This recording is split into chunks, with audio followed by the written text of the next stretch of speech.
Bismillahirrahmanirrahim. Assalamualaikum warahmatullahi wabarakatuh. Pada video kali ini saya akan membahas pengoperasian tabel di Word.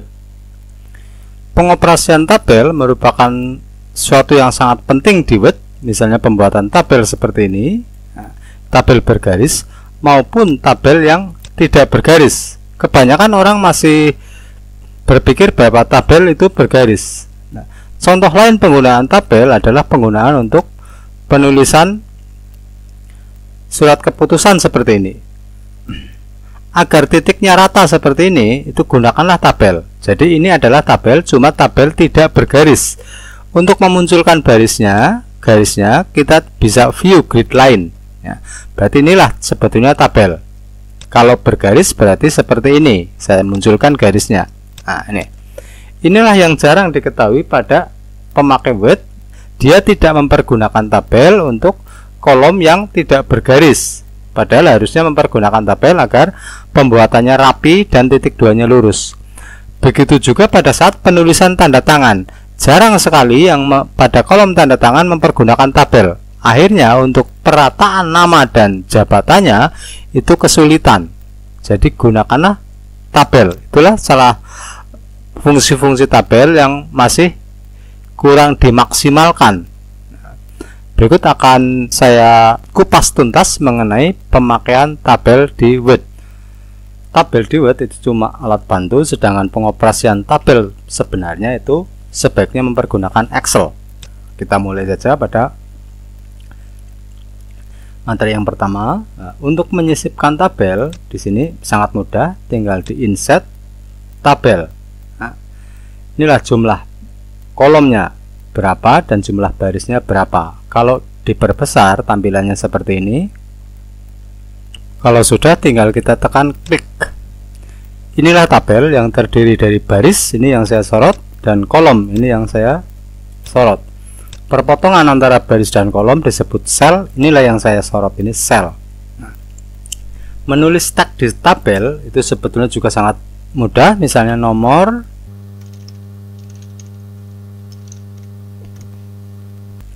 Kemudian mengatur lebar kolom juga sangat mudah, tinggal posisikan kursor ya. Sebaiknya klik dulu di dalam tabel, posisikan kursor pada garis yang akan kita operasikan sampai membentuk dua garis vertikal, kemudian tarik menyesuaikan lebar yang kita inginkan seperti ini.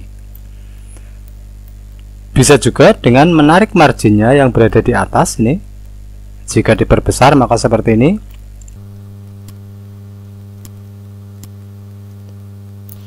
Bedanya, jika kita menarik dengan marginnya, maka kolom sebelahnya ikut terpengaruh, berarti ikut melebar, ikut bergeser. Nah, seperti ini. Saya undo. Bedakan jika kita mempergunakan garis vertikal yang berada pada garis yang akan kita operasikan. Kolom kelas itu tidak ikut bergeser. Itulah bedanya. Di sini bukan benar dan salah ataupun baik dan buruk, tapi tergantung kebutuhan kita, berarti sebelahnya mau ikut bergeser atau tidak. Untuk menambah baris sangat mudah di sini. Kalau sudah sampai akhir, ini kita tekan tabulasi saja. Tekan tabulasi seperti ini, kita menulis sampai akhir, tekan tabulasi, dia akan bertambah baris dengan sendirinya. Untuk memperjelas, di sini nomor akan saya tuliskan 1, 2, 3, 4. Sekarang bagaimana jika kita mau menyisihkan baris? Jika antara 2 dan 3 ternyata masih ada satu data lagi, kita perlu menyisipkan baris. Ada dua cara. Yang pertama, kita klik saja baris yang akan kita sisipi. Nah, seperti ini. Terus kita arahkan pada pojok baris tersebut. Setelah muncul tanda plus, kita klik saja. Maka di sini akan turun satu baris. Seandainya kita menyisipkan lebih dari satu baris, berarti kita sorot saja baris yang kita inginkan, misalnya 2 baris seperti ini. Taruh kursor pada posisi pojok sampai muncul tanda plus, kemudian kita tekan klik. Maka di sini akan tersisip sejumlah baris yang kita sorot. Itulah jika menyisipkan baris. Di samping dengan cara yang tadi disebutkan, di sini juga bisa dengan cara mengklik layout, ini layout ya. Kemudian sorot baris yang akan kita sisipkan. Nah, ini saya hapus terlebih dahulu. Misalnya antara 2 dan 3 mau disisipkan satu baris, kita klik layout. Nah, pada insert row, insert below di sini, kita klik saja. Di sini akan tersisip satu baris.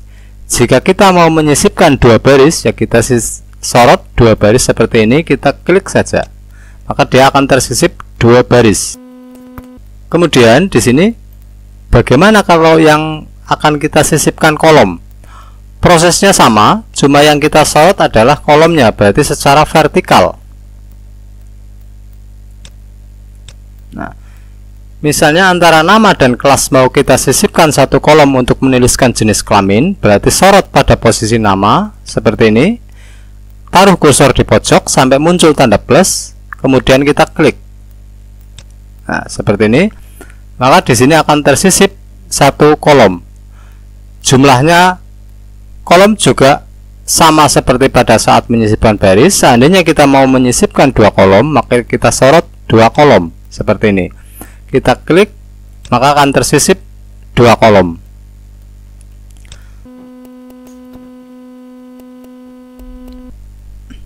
Proses itu sama jika kita mempergunakan layout. Misalnya kita klik saja layout, cuma bedanya kita adalah kolom, berarti kita menyorotnya secara vertikal. Nah, seperti ini misalnya, kita akan menyisipkan satu di sebelah right, berarti kita klik saja, dia akan tersisip 1. Itulah prosesnya, seperti itu, sangat mudah, akan lancar jika sambil dicoba.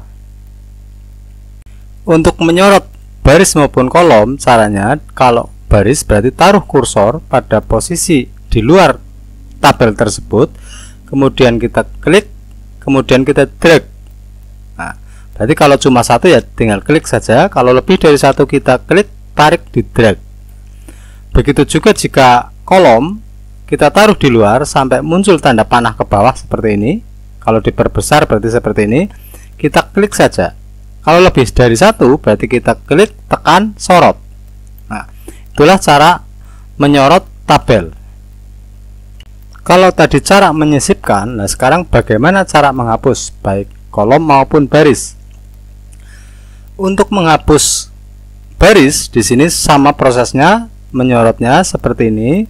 Kemudian pada home pilih cut. Nah, cut ini.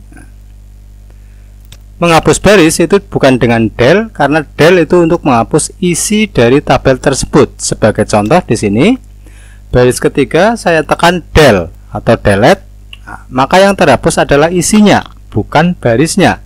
Nah, berarti untuk menghapus baris itu kita tekan cut, berarti ini cut kita tekan, dia akan terhapus. Begitu juga prosesnya sama jika mengoperasikan kolom, berarti sorot yang akan dihapus, pilih cut, dia akan terhapus kolomnya. Nah, sedangkan untuk del itu untuk menghapus isinya, berarti seandainya saat ini saya tekan del, maka yang terhapus isinya. Itulah bedanya delete dengan cut pada pengoperasian tabel. Berikutnya macam-macam garis tabel dan stylenya. Nah, di sini sudah sangat terlihat. Inilah garis vertikal yang naik, garis horizontal yang mendatar. Yang masih jarang diketahui adalah garis diagonal. Pada tabel di Word juga mengenal garis diagonal. Saya contohkan di sini. Saya klik sel setelah nama. Di sini kita bisa membuat garis diagonal ya, dengan caranya disorot terlebih dahulu garis yang akan kita berikan. Di sini pada border ini kita klik saja. Di sini pilih diagonal baik down ataupun up. Ya, pilih salah satu yang kita inginkan, misalnya down, maka dia akan muncul garis diagonal menurun. Nah, kalau kita klik sekali lagi dan kita pilih up, maka dia muncul garis baik diagonal menurun maupun menaik. Nah, itu jika dibutuhkan bisa digunakan, tapi walaupun jarang digunakan. Itulah bentuk garis. Nah, kemudian di sini stylenya, di samping garis yang hairline atau garis besar rambut seperti yang defaultnya seperti ini, garis pada tabel juga bisa kita modifikasi. Misalnya saja kita sorot terlebih dahulu seperti ini. Stylenya di sini kita klik bordernya, kemudian kita klik border and shading di paling bawah ini. Kemudian pada border outline, nah ini outline. Cara merubahnya kita aktifkan dulu dengan mengklik pada bordernya, ini diklik topnya, kita rubah menjadi seperti ini. Besar kecilnya berada di sini, misalnya 3 pt berarti yang besar bisa kita perkecil menjadi 2,5. Nah, tapi di sini tidak aktif dengan sendirinya, berarti setelah kita rubah kita perlu mengklik lagi. Nah, begitu juga tepi kirinya kita klik, otomatis dia bentuk boxnya sudah menjadi tebal. Dicoba dengan menekan OK, maka dia boxnya menjadi lebih tebal. Jika kita mau baris pertamanya saja, berarti kita sorot saja baris pertamanya. Prosesnya sama, kita klik border, kita pilih border and shading. Seandainya sudah aktif border, nah di sini kita pilih border. Kita pilih border. Pada bottom ini kita klik dulu ini, kemudian kita aktifkan bottomnya. Tapi tidak aktif dengan otomatis, berarti seandainya kita mau merubah, misalnya yang ini, setelah diaktifkan juga diklik. Itulah, memang dari sananya tidak otomatis aktif. Berarti kita klik barisnya, stylenya, kemudian baru kita klik mana yang akan diaktifkan. Baris bawah, berarti kita klik yang bawah seperti ini. Kita tekan OK, maka baris pertama bergaris double. Untuk perataan isi tabel itu prosesnya sama seperti penulisan biasa, cuma kita sorot terlebih dahulu. Di sini ada center, right, left, sama saja. Itulah pengoperasian garis pada tabel. Di samping garis, di sini tabel juga bisa tidak bergaris seperti yang saya contohkan pada pembuatan surat keterangan ini, surat keputusan ini. Ini sebetulnya tidak bergaris, sedangkan garis titik-titik ini cuma garis bantu. Nah, inilah, di samping bergaris, tabel juga tidak bergaris seperti ini. Nah, berarti di sini yang dipilih adalah no border. Ini no border. Nah, sedangkan garis bantunya agar tidak terlihat, kita pilih view-nya grid line, kita padamkan. Nah, seperti ini. Ini cuma on off saja. Begitu juga pada contoh kita yang kali ini juga bisa kita menjadikan no border seperti ini, tapi ini cuma contoh. Kita klik border, langsung saja kita pilih no border, berarti ini tidak bergaris. Sedangkan jika kita mau memunculkan garis bantunya, ya, berarti kita sorot saja terlebih dahulu, ataupun tidak juga tidak masalah. Pada border ini kita pilih view grid line, kita on kan. Nah, di sini garis bantu muncul, tapi tidak muncul pada saat di print. Berikutnya adalah mengcopy tabel. Seperti kita ketahui, tabel itu terdiri dari tabelnya itu sendiri, ini tabelnya itu sendiri, baris, kolom, dan isi tabel. Inilah isi tabelnya. Nah, untuk mengcopy tabel, kalau secara keseluruhan berarti sangat mudah. Kita sorot saja seperti ini, kita tekan Ctrl C, kemudian kita paste di sini dengan menekan Ctrl V. Nah, dia otomatis tercopy. Begitu juga jika kita mau mengcopy sebagian saja, kita sorot sebagian. Saya undo terlebih dahulu ini. Misalnya cuma nomor dan nama saja, berarti kita sorot nomor dan nama saja dengan menyorot kolomnya seperti ini. kemudian kita tekan Ctrl C, nah, kemudian kita tekan Ctrl V untuk mempaste atau mengkopinya. Nah, ini berarti cuma nomor dan nama.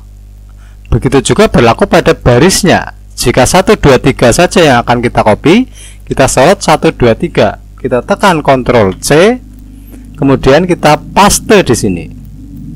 Nah, berarti yang tercopy cuma 1, 2, 3.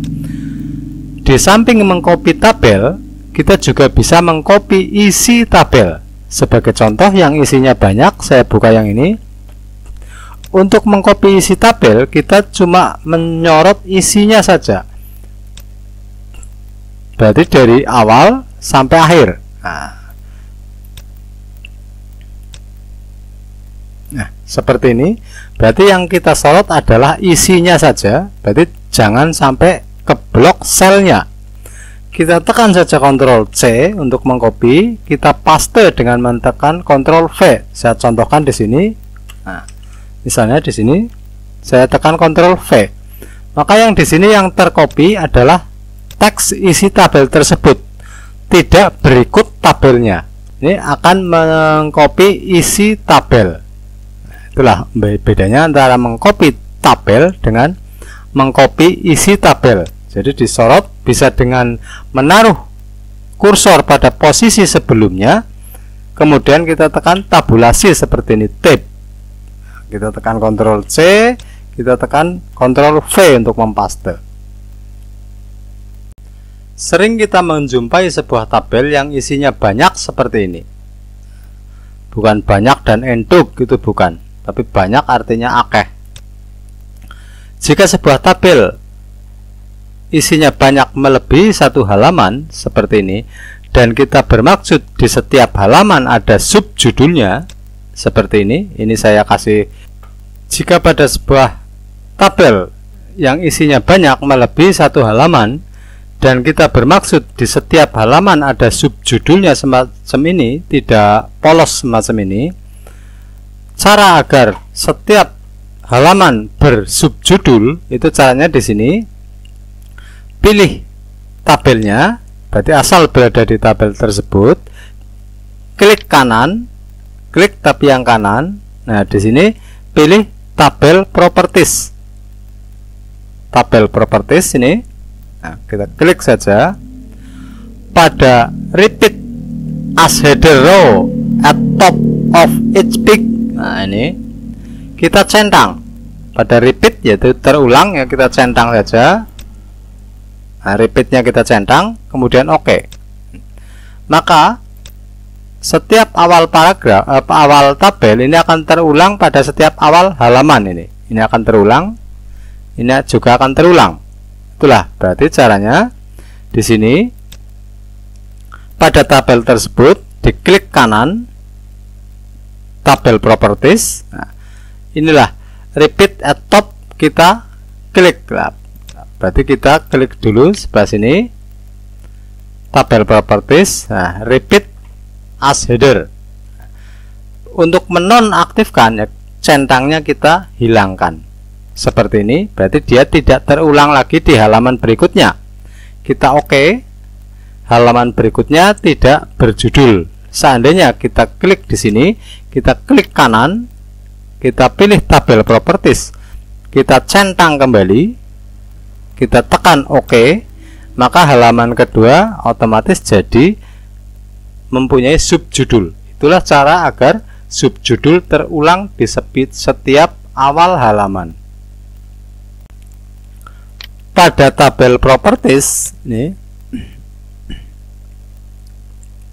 repeat itu untuk mengulang pada awal halaman, sedangkan yang atas, centang yang atas ada allow row to break across peak, yang maksudnya adalah setiap tabel itu akan terpotong jika menyeberang halaman. Dia akan terpotong aktifnya di sini. Nah, akan saya contohkan di sini, saya tutup. Ini adalah satu baris, dia terpotong, ya, halaman atasnya sampai dengan keputusan ini dan selebihnya di bawah. Seandainya kita menginginkan ini tidak terpotong menjadi satu kesatuan, tidak meloncat pada halaman berikutnya, di sini kita klik kanan, pada tabel properties ini, tabel properties kita klik pada allow row to bricks across peak ya, terpotong pada saat menyeberang halaman, kita off kan atau centangnya kita buang. Nah, centangnya kita buang, kita oke. Nah, maka pada saat perpotongan halaman tabel tidak terpotong, dia tetap menyatu dan turun ke bawah. Nah, tapi seandainya ini masih tercentang, row to brick across peak-nya tercentang, maka dia akan terpotong. Dan ini bukan benar salah ataupun baik buruk, tapi tergantung selera kita, mau terpotong ataupun mau tidak, tanggung atau tidak. Kalau tanggung ya dicemes saja. Untuk memberi warna pada tabel itu sangat mudah, kita tinggal sorot saja, pilih border and shading. Pada shading kita klik, kemudian kita pilih kolornya. Nah, kolor itu bukan kolor celana, tapi kolor artinya warna. Kita pilih merah misalnya ataupun kuning. Ini kita oke. Maka di sini sudah menjadi kuning. Mungkin untuk nomornya kita kasih warna lain. Pada border shading, pada shadingnya kita kasih warna biru muda misalnya. Ini bisa juga memakai gambar ember yang berada di icon ini, kita pilih hijau misalnya. Jadi ada dua alternatif, tinggal pilih mau pakai yang mana. Kemudian berikutnya adalah bagaimana cara membagi atau menggabungkan sebuah sel. Nah, saya contohkan di sini. Misalnya pada nama di sini terdiri dari jenis kelamin yang terbagi menjadi L dan P. Sebagai contoh seperti ini, berarti ini nanti terbagi. Nah, caranya ada beberapa alternatif. Saya pakai misalnya saja tabel yang sudah jadi ini.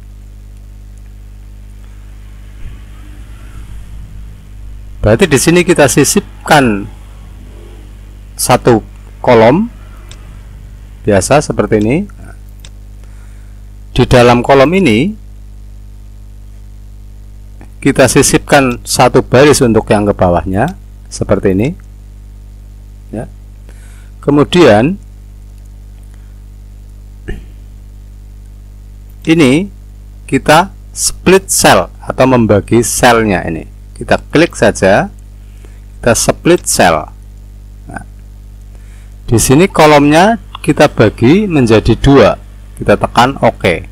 Nah, setelah terbagi menjadi dua, di sini pada tabel kita bikin draw tabel atau membuat garis tabel. Kita klik saja. Nah, ini kita garis tabelnya. Nah, seperti itu. Setelah itu kita padamkan gambar pensil ini. Kalau tadi membagi, sekarang menggabungkan. Pada nomor berarti harus dibikin lurus rata tengah.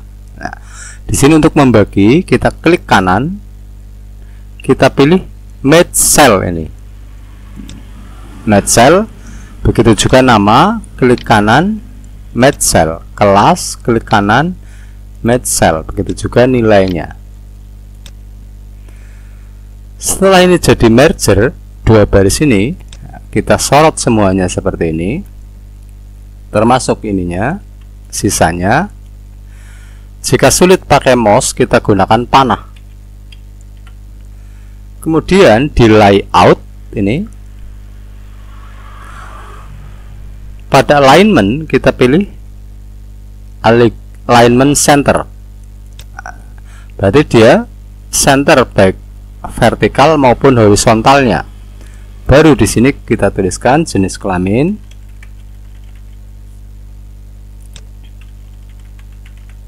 Nah, seperti itu cara yang pertama. Kalau kurang lebar, saya lebarkan saja ini.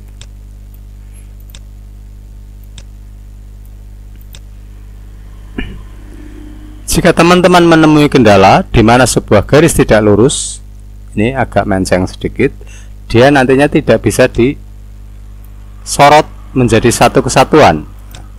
Ini kelasnya saya merger, ini tidak bisa disorot menjadi satu kesatuan.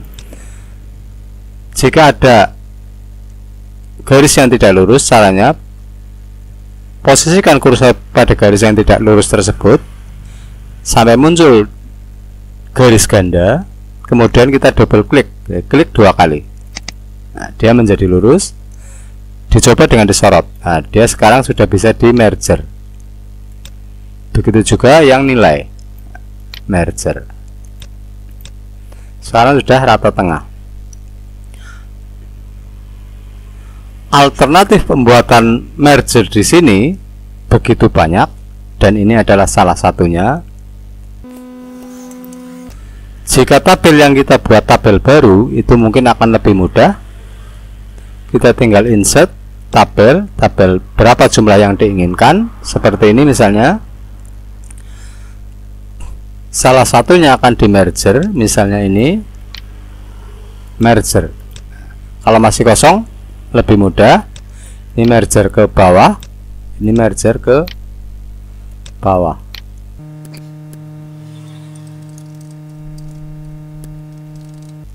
Sebagai contoh seperti ini. Nah, kita sorot ke samping. Jika tidak susah memakai mouse, pakai anak panah seperti ini. Nah, di layout, ingat di layout kita pilih line center, berarti dia center baik vertikal maupun horizontal. Itulah cara menggabungkan sel dan cara membagi sel. Berarti menggabungkan sel, sorot yang akan digabungan, klik kanan pilih merger. Kalau membagi sel, itu sel yang akan dibagi, klik kanan pilih split. Di dalam split terbagi menjadi berapa kolom ditulis, menjadi berapa baris ditulis, atau menekan titik segitiga yang berada di sebelah kanannya. Kalau sudah sesuai, tekan OK. Dia terbagi. Seandainya garis pembaginya tidak lurus, kita bisa mendouble klik dengan menaruh posisi kursor pada posisi vertikal sampai membentuk 2 garis ganda, kemudian kita tekan double klik. Jika muncul garis ganda, kita bisa menyesuaikan dengan menggesernya dengan menaruh posisi kursor pada garis vertikalnya seperti ini. Nah, begitu juga yang lain. Jika sudah yakin, kita bisa double klik untuk meyakinkan agar rata, sedangkan lebarnya bisa disesuaikan kembali.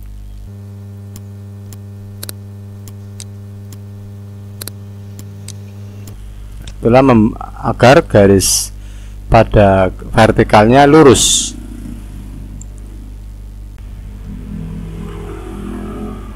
Perlu diingat bahwa tabel di Word itu cuma tambahan, sedangkan pembuatan tabel yang murni tabel itu kita harus memakai Excel. Nah, kita harus memakai Excel kalau memang di dalam lembar kerja itu murni berupa tabel. Nah, jadi jangan sampai salah pilih, seharusnya dengan Excel. Karena murni tabel, kita gunakan Word, akhirnya nanti kesulitan di tengah jalan. Perlu diingat bahwa tabel di sini dianggap satu kesatuan tersendiri, selayaknya paragraf. Berarti perataannya di sini juga bisa dilakukan. Defaultnya dia rata kanan. Nah, sebagai contoh di sini, untuk membuat perataan tabel, kita sorot saja tabelnya sampai menyorotnya dari tepi. Nah, di sini untuk membuat rata tengah, kita tekan center, dia rata tengah. Rata kiri kita tekan right. Nah, rata kiri kanan nggak begitu berpengaruh. Berarti masih dianggap sebagai satu kesatuan. Nah, rata tengah, rata kiri, rata kanan. Itulah pengoperasian untuk perataan pada tabel. Di dalam tabel juga mengenal bullet dan numbering. Sebagai contoh di sini, nah, untuk membuat tabel, membuat numbering di tabel sama persis seperti teks biasa, kita tekan nomornya 1 titik spasi. Berarti untuk membuat numbering harus titik spasi, jangan sampai lupa.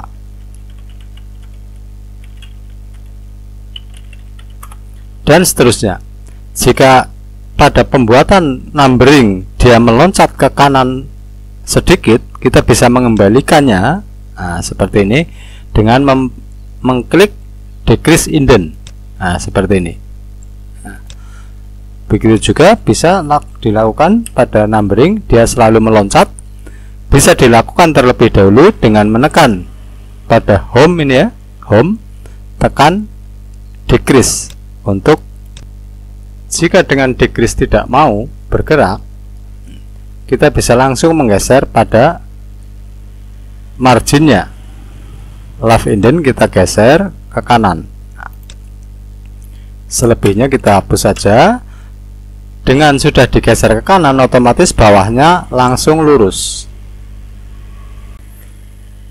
Berikutnya adalah bagaimana cara mengcopy tabel dari Word ke Excel ataupun sebaliknya dari Excel ke Word. Misalnya jika kita sudah terlanjur mengoperasikan tabel di Word, sementara kita akan kesulitan menjumlahnya, tabel di sini bisa di-copy dari Word ke Excel. Caranya seperti biasa, kita sorot terlebih dahulu tabelnya seperti ini dari awal sampai akhir. Kemudian kita tekan Ctrl C untuk mengkopinya. Kita aktifkan Excelnya, kita paste di sini dengan menekan Ctrl V.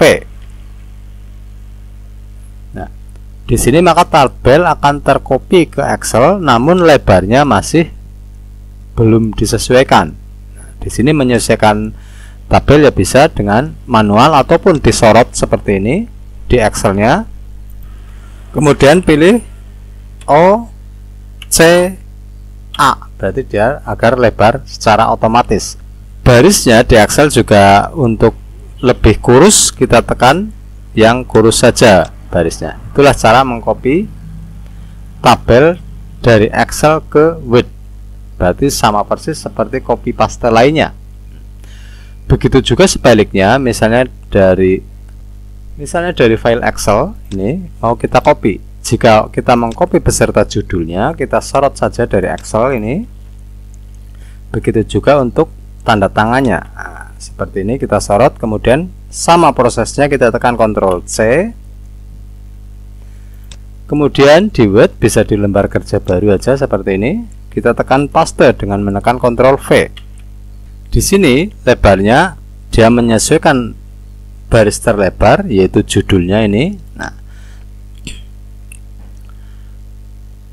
kita bisa menyesuaikan dengan menyempitkan kolomnya seperti ini. Kita sempitkan saja.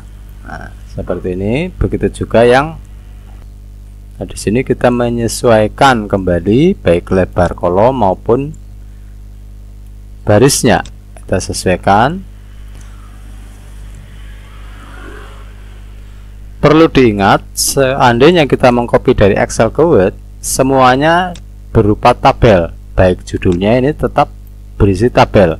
Begitu juga untuk kolom tanda tangan ini. Nah, makanya pada ada sebuah tabel yang tidak mau dipersempit seperti ini, dia tidak mau ditarik karena pada bagian bawah tertulis teks yang sudah jadi satu kesatuan sehingga tidak muat. Nah, cara mengantisipasinya di sini yang untuk tanda tangan bisa kita cut terlebih dahulu agar terpisah dengan menekan cut ini. Nah, kemudian kasih jarak satu baris kosong, kemudian kita paste dengan menekan Ctrl V. Otomatis antara atas dan bawah sudah tidak tergabung, sudah terpisah. Seandainya menyempitkan yang atas ini, bawah tidak terpengaruh. Nah, itulah cara mengcopy dari Word ke Excel. Nah, seandainya ini tidak menginginkan, juga bisa dilepas. Ini contohnya. Untuk melepas, copy aja teksnya seperti ini, taruh di kolom kosong. Begitu juga ini, taruh di kolom kosong. Nah, yang tidak terpakai ini bisa kita cut. Nah, seperti itu di center. Pada harga masih kurang lebar, berarti kita lebarkan. Itulah cara mengcopy dari Word ke dari Excel ke Word. Nah, jika barisnya terlalu renggang, di sini kita bisa menyorot semuanya seperti ini. Pada tabel properties, kita klik kanan, pilih tabel properties. Nah, pada row, ini row, nah, padamkan yang hitam ini, kita klik saja agar barisnya menyesuaikan dengan defaultnya. Nah, dia sudah menyesuaikan. Ini yang lebar karena kurang lebar jaraknya. Itulah cara mengcopy dari Word ke Excel, tapi perlu diingat kalau berupa seperti ini yang ada angka, tabel murni, jangan gunakan Word, tapi gunakanlah Excel. Nah, ini cuma contoh mengcopy saja. Yang terakhir di sini, tabel di Word juga mengenal tag direction atau rotasi teks. Sebagai contoh, ukuran ini saya akan rotasi. Di sini pada rotasi teks, klik sekali dia berputar searah jarum jam, klik lagi dia kebalikannya, klik lagi dia horizontal seperti biasa. Berarti di sini kita bisa membuat teks agar secara vertikal seperti ini, sedangkan lebarnya bisa disesuaikan lagi seperti ini. Jika dibutuhkan, berarti kita bisa mempergunakan text direction, sedangkan perataannya di sebelah text direction ini bisa rata kiri, rata bawah, atas, kiri, kanan, dan sebagainya. Itulah video tentang pengoperasian memaksimalkan tabel di Word. Semoga bermanfaat. Terima kasih. Wassalamualaikum warahmatullahi wabarakatuh. Untuk video berikutnya akan saya bagikan bagaimana pengoperasian tabel di Excel. Jadi memaksimalkan penggunaan tabel di Excel, baik baris maupun kolomnya, bagaimana merger ataupun menghapus tabel untuk pembuatan tabel-tabel seperti RAB, daftar ronda ataupun daftar siswa, serta bagaimana menentukan sebuah tabel dibuat dengan Excel ataupun dibuat dengan Word. Nah, itu sangat penting, jadi kita harus memahami pemakaian tabel baik di Word maupun di Excel.